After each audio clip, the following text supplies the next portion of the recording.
Welcome to my channel. My name is Little Boy. If cinematography, editing, and Final Cut Pro tutorials is something that you're into, consider subscribe to this channel because today I'm gonna share with you how to save space on your computer, on your hard drive, on Final Cut Pro.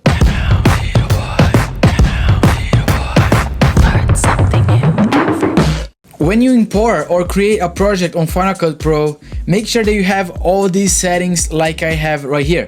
If you don't know how to import or how to create a nice project, I'm gonna put the video right here for you. Make sure you watch that because if you wanna edit from an external hard drive, it's gonna save you a lot of space on your computer. First thing first, I have Final Cut Pro right here. As you can see, the file is 65 gigs. It's pretty big.